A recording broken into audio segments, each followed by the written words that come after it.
this week on Overtime, we walk through King Ahaz. It's an interesting conversation about culture, about child sacrifice, about the church. It's all over the place. Make sure you like, subscribe. Let's get it. Welcome to Center City Overtime, a weekly podcast where we take a little more time to dive into Sunday's message. And we're here still in our Broken Crown series. Yeah. But we're getting kind of close to the end of it. So I was thinking, before we get into all of the specific content from this week, you mentioned something in both services on Sunday, that the story of the Kings would make a better TV show than anything that's on right now. And so I thought that I would start by asking you kind of like, what style would you draw on? What TV show would you compare this to, or movie, if you were going to produce a movie or TV show based on these Kings? Great question. So, I mean, in the style of like, what's the name of the director who did, there was a show that was like about the president. Is it Sorkin? Oh, yeah. The West Wing. Yeah, The West Wing. I think in that style. Okay. Like quick, deep language and conversation, but just introducing different characters at a fast pace. Mm-hmm. It has a little bit of a Walking Dead feel to me. If you've watched The Walking Dead at all, like if you're a fan of that show. I'm starting to think I shouldn't have asked this question, because I'm like, oh yeah, I've heard of The Walking Dead. Yeah.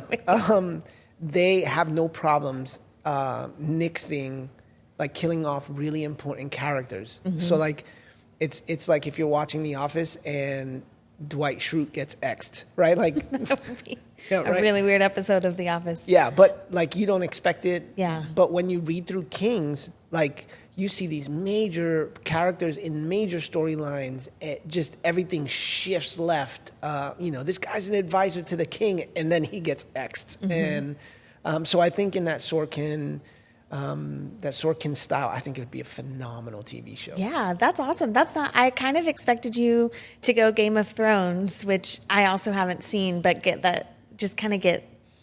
a vibe from Game of Thrones. I just think that where those newer medieval shows tend to lean on a lot of disturbing imaging, it trends away from depth and character, mm-hmm.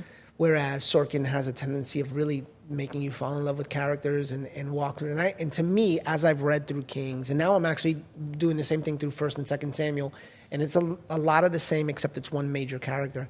But you see so much of that conversation in the palace, mm-hmm. and between David and Wiseman, and David and it's to me that's the style. Getting a full picture of the fact that these were real people, and I think that's something we sometimes miss when we're reading the Bible or studying the Bible, is like, these were human beings who, yes, they lived in a different context. Yes, most of us aren't going to know what it's like to be kings, but at the end of the day, they were people. Yeah, and I think that's where I've fallen in love with these books is if we read it strictly from a historical place, issues like child sacrifice, which we'll talk a little bit about later, seem morbid. Like, of course, it's absolutely morbid. Nobody would ever, say anything less about child sacrifice. But when you fall in love with the lineage of the king who's offering his children a sacrifice, it just means a lot more because you've invested in the character. So mm-hmm. that's the style that I think would work well. Yeah, I like that. I go a totally opposite direction, but I need the balance of that, because it might be the sermon titles, but I go Despicable Me, because we're just like... So animated. Yeah, but that's why I need that reminder that they're real people, because I think, especially when you hear about one king after another, and they all tend to be kind of like a new note of the same song, but they're mm-hmm. all chasing idols, they're all not honoring God in the way that they should, it can almost become this cartoonish, like, what's going to be the little flavor that they add in here? Yeah. And we see the same story play out, and at the same time, it's, it's still entertaining stories, and they are despicable. So I don't know why that's exactly where my head's been going. I think it'd be great. Yeah. Either way. And this, probably because this week you talked about King Ahaz. Yeah. And you kind of framed all your points in how to be detestable. And detestable and despicable are not that far apart. What are you going to do? Yeah. But I do kind of, to that point, want to ask you, as we've taught through a lot of these kings, and you've preached through a lot of them, so spent a lot of time in study, and their stories can kind of start to just kind of meld together. What would you say, having spent this last week studying King Ahaz, what are one or two things that were different about him from some of the previous detestable kings? Yeah, with Ahaz, I think I know the thing that's noted in Scripture is that he, in hard times, still chose to bend his heart away from the Lord, where a lot of the other kings had moments of sobriety and would move back to the one true God, kind of lean back on the ancestry and his lineage. Ahaz did the exact opposite. So Ahaz decided, I'm going to lean even further into idol worship, and really it becomes the ruin of his legacy. We didn't really talk much about this Sunday, but Ahaz doesn't even get buried in the same place that kings should be buried. Oh, wow. Because of the detestable nature of his reign. And the fact that Israel is worse for it. Like, again, I think we've been trying our hardest to, communicate the idea that there's something for all of us to learn within the scope of this. But one of the biggest takeaways, what makes Ahaz different, is that he never bends back. He's polite to the prophets, which is a little strange.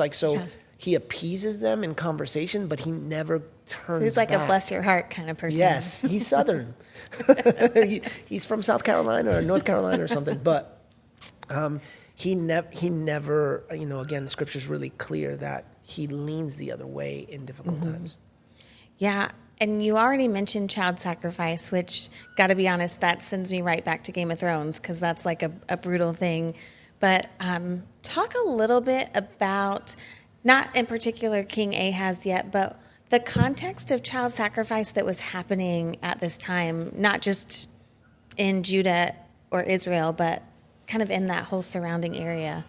Yeah, so that's kind of the kicker in the conversation. The child sacrifice was such an overwhelming issue within all of the lands that surrounded Israel that God actually warns them ahead of time. And he's quick to point out, it's one of the only false gods that he names. He names this false god named Moloch. And Moloch has historically been the god that they offer children to, and it's just such an ugly picture. Historically, when you do the study, you find that it's this statue that has a human body but a bull's head, and its hands are always pictured forward. And the thought is, it's almost like it's waiting to receive something. And then they put a furnace at the core of the statue, and they would stoke that furnace until it was glowing hot. And then they would place the children on the hand of the sacrifice for them to burn.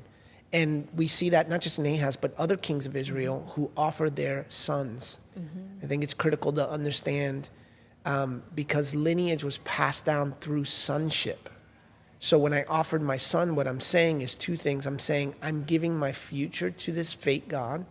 And then I'm also banking on the fact that I'm going to have other sons to carry on my name. Because if I don't, my lineage ends with the son. So the thought was, I'm going to give my future to this idol, and it's going to bless my future and give me other sons. Yeah. I know this didn't end up making it into your sermon, but I mean, if there's not a place to talk about it, what are we doing on overtime? Yeah. You called me while you were doing the research last week because you had gotten kind of excited to see how this idol Moloch, is that how you say it? Yeah.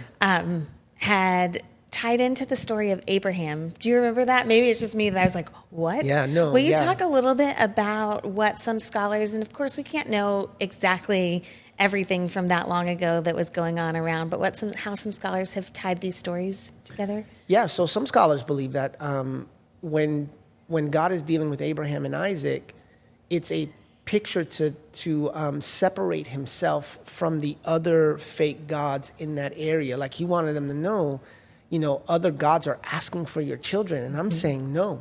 Yeah. I'm saying I don't, do not offer your children in brutal sacrifice. So there's some scholars who point to this idea that Abraham and Isaac's story today it may be conflicting for us, but for people of the day and of that moment, That was like a common request of a deity, right? absolutely. And it was what separated the one true God from the rest of them. Yeah, maybe that was just for me, but it's just kind of sat with me since you shared that we look from this context and we think, how could God even ask Abraham to sacrifice his son? And yet at this time, it wasn't like an out of left field request of a God. And so when you look at the whole story, like, what a loving God to be like, no, this isn't who I am, and set himself apart from especially this Moloch God. But then after that, I went on a journey with the Lord through your study for this sermon. Because once I started thinking about it, I realized that, like, we're not lighting giant statues on fire and waiting and sacrificing children to them, but there are a lot of ways that we in 2023 United States of America are still sacrificing our children to idols.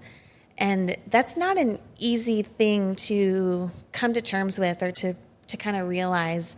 And I thought you did a really good job pointing out some of the ways that that's happening today. Would you talk a little bit about how you kind of see that? I know it's a hard thing to hear about, and you might even immediately be like, well, that's not me. But I'm just asking, if you're watching this, to kind of have an open mind to where the Spirit might convict you a little bit on how this is taking place, not just in individual families, but kind of on a broader cultural level. Yeah, I think there's several things that just immediately, as I was doing my study this week, kind of popped up. I think the idol of politics. Mm-hmm. When you hear people in conversation about issues of a political nature, there's this tendency from time to time to move to this place where they place political policy above the welfare of children, and things that seem like we should be able to come to a common sense agreement on, we can't, because we're playing the political game versus considering the well-being of our children. So I think for the sake of where we are culturally, it's one of the idols we need to be careful of. We need to be mindful of this offering over our children. And again, because it's more than that. We didn't talk much about this Sunday, but it's more than that, because it's offering our future. Mm-hmm. We're offering our future over to our political leanings. Yeah, and I think, which to me sounds just ridiculous, but I also understand this merging together of politics and religion. Mm-hmm. And P.S., like, people think, oh, John is harping on current day political. Look, this has been the issue from the day we came over and, pilgrims founded this land. So much of our nation and our belief and faith is intertwined. And I'm not even saying that all of that is negative. I'm not. Mm-hmm. But what we have to make sure that we remember is that first and foremost, we are citizens of heaven. Go back to our two series ago where we talked about kings and kingdoms, or what was the name of that series? Kingdom Over Culture? Kingdom Over Culture. Was that Kingdom Over Everything? Over Everything, yeah. And the first sermon of that series, John did a phenomenal job communicating this idea that your citizenship is in heaven. Mm-hmm. So offering our kids over to politics is a little scary. And then the one that kind of goes hand in hand. Can I say something about politics first? I actually think if you get to the root of it, it's power. It's we're either afraid to lose power that we have. Like, politics is just kind of a symptom, but I think the root of what we're really idolizing is the power that comes with it. Maybe there might be some tribalism of, like, I found my people who agree with me and now I don't feel like I can disagree on any issue. But that's to me where it becomes such idolatry, because the question is, do I trust God to be God, or do I need to do all these different political manipulations to maintain the power that I see, or to grasp at more power? Would you say? Makes sense. Okay. Yeah, no, absolutely. Again, I think there is this convolution sometimes. Is that a word? I think anyway. I think we'll say it's a word. Yeah. John and Shakespeare over here. Yeah, I just want to make sure that we're quick to remember our first allegiance is to the King of Kings and the Lord of Lords. That's the banner that we raise.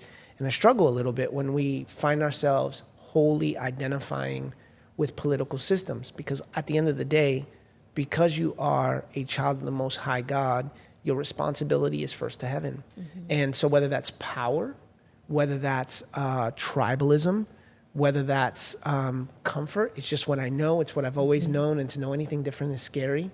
At the core of it, we just have to be careful of what we're handing our children over to. Yeah, yeah. So, but on the other kind of like it's almost left hand, right hand is culture. And we have moved to this place where I see so many people offering their children up to the altar of culture, whether it's in some of these conversations around children's well-being, children's mental health, children's physical health. Again, really commonsensical things, questions. I know for a lot of people, when they look at Scripture, there's so many questions that Scripture doesn't answer. We struggle with the questions that Scripture does answer, and it does answer some very simple questions that we're all currently in 2023, all of a sudden, we haven't been struggling with for 2,000 years, but all of a sudden we're going to struggle with now. I get it. But what I would tell you is be careful when we allow our kind of social signaling to overextend beyond the well-being of our children, and we're making again some really nonsensical decisions and some things that if we're just sober-minded and thinking about, but culture's got us infiltrated with the ideas of the time, which are lunacy. I can't tell you how many times in conversations with friends and conversations even with you, Ash, and this team, that we're like, I can't believe that we're here. I had a pastor one time tell me, John, I know that one day the church that I'm preparing you for, that he's a mentor of mine, the church I'm preparing you for, one day there is no way that I could pastor. You're going to deal with things that I couldn't imagine. And I kind of scoffed at him. I'm like, yeah, okay, whatever. Church is church. Fast forward 20 years, Pastor Max Sherry, I was wrong. You were right. It is crazy out in these streets. And the things that we're hearing about, a lot of it because of where we are culturally, and that trend towards just wholesale lunacy in a lot of ways. So we offer our kids at the altar of cultural acceptance. And then we offer our kids at the altar of convenience, which is the one that disturbs me more than I think the rest. I say that because the more conversations I have with families, we're seeing more and more broken homes. We're seeing more and more parents choosing not to live in a season of parenting because it's just not convenient. Yeah. Well, there's issues with me and the baby's mama, so I'm going to choose to tap out. Or me and my significant other don't get along, so we're just going to tap out. And I'm firmly convinced that if we continue on this road, if we continue in this place, we're going to find more and more broken families and hurting children. Because ultimately, the minute I had, those two boys came into my life, my convenience was the last thing that I'm worried about. But right now, even culturally, we've elevated convenience and comfort to this place of, this just absurdity. So, I'm too young. I mean, all those things should have been thought of before. But the moment you have children, all the rest of that, like you got to move priorities shift. Yeah. And that it kind of ties into what the last one was that you talked about, this idol of childhood. And you talked about it, and please jump in and talk more about like the actual children being the idol. But I think we are in a time where even as adults, we idolize our own childhood. And I think that plays into this idea of convenience, because we have trouble moving into this phase where now I'm the responsible one. Like, we want to maintain that eternal childhood. And, like we joke about how people talk about adulting, and I've definitely been guilty of the same and still want to be childlike forever because that's biblical. But this idea that my childhood is eternal, so I can't care for the future and step into this role where I'm leading the next generation because it's still all about my generation. No, I think that's a huge issue. And there's nothing wrong. Like, adulting is a good thing. I'm waiting for that to become popular again, like where I can actually spend money and make decisions because I'm an adult, and I'm going to do it in a way that I'm not a dependent on anybody else, that I'm actually kind of carving my own niche, and I'm allowing the Spirit of God to work through me to build a life that honors God and is a good place for my children, that one day they would speak well of the life that their dad lived, and the life that they, that, you know, kind of the niche that they carved out for them, and all the, I think that's a good thing. And I just don't know where in culture we've just flipped this. Now it's, I want to be dependent for the rest of my life, and I'm going to expect other people to do. I just, you know, I have a huge deal with random GoFundMes for 25-year-olds because they want to take a trip to Tahiti. Like, you're 25, get a job, save like the rest of us do, step into being an adult. You're not dependent on me to fund your GoFundMe account for your vacation, which is probably an example. And it's a random example, but someone's going to think it's not. So I don't mean that in any, you know, there's not a specific example of that. But you know what I'm saying? I just think, I don't know in culture where we've lost sight of that. I mean, you're a lot younger than I am. Yep. You are just incredibly younger than I am. We got our producer, Dom, in the back, who's laughing at both of us because he's like 12. He's a lot younger, yeah. What do you think it is in our current climate that people are just extending this season of adolescence? Well, I think it's a pendulum swing.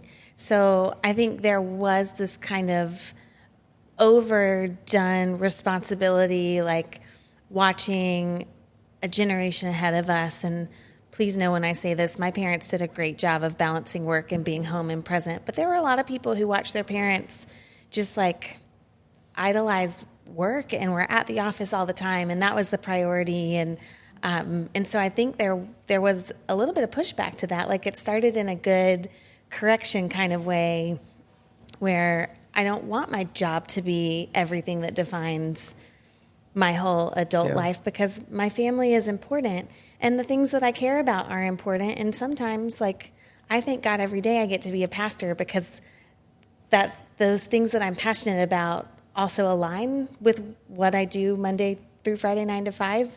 But for some people, that's not true, and that's okay. But I think it started as a pushback, and then it was just kind of too far. It was an overcorrection.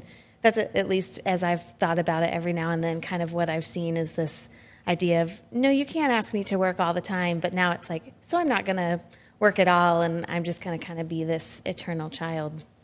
Yeah, it's challenging, because I also know, like, to be fair, economically, we're in a different place. Try to buy a house today. Like, you know, people are like, oh, well, you know, in the 1980s, we had a 16% mortgage rate. Yeah, but your house was $100,000 if you had money. Like, $60,000 and $50,000 houses wasn't an anomaly. Today, like, it's $500,000 for a 2-bedroom house here in Charlotte right now, which is just ridiculous.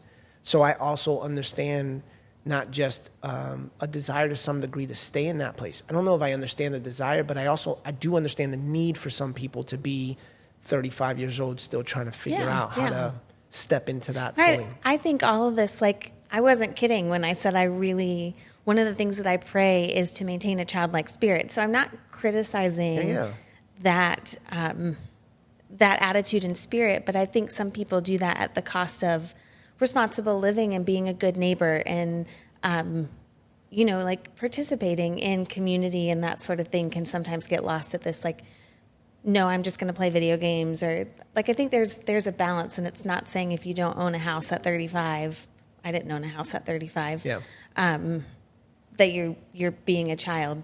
Anyway, I don't know exactly how we got here, but it is a fascinating thing. Kind of all over the place, but yeah, absolutely. Yeah. This is real overtime. We're going to go everywhere. So the next kind of phase of your message was one that I found just thought-provoking, because you talked about how Ahaz shut the doors to the temple. He stopped people from being able to worship God in the temple, and compared that to where we are now when it comes to church. And I thought you did a really good job of kind of explaining the value of gathering together while not throwing out the value of the tools we have with the internet and being able to do things like this. Yeah. So will you talk a little bit about how you see this conflict happening in church today. Yeah, one of the stats that I actually didn't bring up Sunday, but was in my notes is I think it's 70% of believers attend church, if not twice a year, seldom. Again, this is like a 2-year-old stat because that's how stats work. So for so many, the question becomes, if they're going to church so little, that the immediate thought used to be, are they really believers? Like let's just be honest. If you're not coming to church. My parents had a name for them growing up. Oh yeah, what was the name? It was the Creasters. Oh, Christmas and Easter. And it was, we have to get there early because we can't get our seats. All the Creasters are going to be there. Right? Yeah, Christmas and Easter. But we've moved really quickly. I think some of this spurred on by the pandemic. We were definitely there before the pandemic in a lot of ways, but I think the pandemic put gas on a fire. And we have moved quickly to now the consideration of what church is I'm going to go online on Sunday and I'm going to find a pastor that I like who's speaking on a topic that I like, and I'm going to find a worship team that I like that's doing worship music that I like, and I'm going to create my own playlists, and I'm going to watch my YouTube videos, and I've gone to church. Mm-hmm. We have really heightened the importance of those two elements of preaching the word and worship. And I'm a preaching of the word fan. Like to me, that's a big part of the gathering, is the teaching of the apostles. Even when you read it in scripture, they gathered for the sake of learning. And the learning didn't happen by osmosis, although some people would think, oh, well, they just gathered and ate. Well, no, they gathered and they ate, but they also spent time listening to the apostles, the prophets, and so much of that we see in modern day church being accomplished through these virtual means. Mm-hmm. I just struggle a little bit because what it's translated into is I've done church. Yeah. You've not connected to people. There's no motivating of you or others, according to Hebrews. That's why we gather. Don't forsake the gathering. Why? Because we're supposed to motivate others and be motivated by others. There's no accountability. Matthew, Jesus speaks and he says, I'm in the middle of it all. So like where two or more are gathered, there I am in the middle of it. So the gathering we see critical in scripture, I would say there's a power that comes from a community, and we are shutting down doors of churches because people have neglected the gathering together. For the first time in a while, the stats are saying that we have more churches closed and opened, and it's a little bit alarming, the trend that we're seeing in the church world. I don't want to go too it can kind of be easy to get on a soapbox and get kind of negative, and this is why you should be in church. But I just am curious, what would you say in this season that you're in? You don't have to sum up your whole life, but what would you say is one of the biggest benefits for you personally, John Hernandez, of being in the gathering, in like the physical gathering with people, just over the last couple of months? Like, don't overthink it. Oh man, for me, it's been prayer. Mm-hmm. I am a huge believer because of how I've seen it in my life, and I to this day, where two or more are gathered. I'm believing in the development of the type of relationships that when everything breaks loose in my life, I'm able to find a group of people who huddle around in prayer. And those are the people that I've developed relationships through church. Mm-hmm.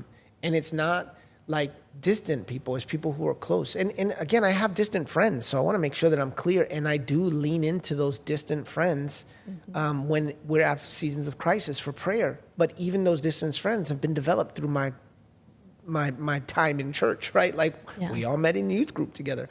So I say that because I think even recently that's just been incredible. And it's not just, hey, I need this thing in prayer, but it's the constant, hey, how's that thing we're praying for? You doing okay? It's encouragement and inspiration, and we're believing with you. You feel like there's some people that are in your corner. What about you? What about you? I think this is probably not the right churchy answer, but one of the things that I love as a pastor that's also been a just kind of adjustment for me, because I haven't been doing this for very long, 4 years, is I get insight into what a lot of people are carrying.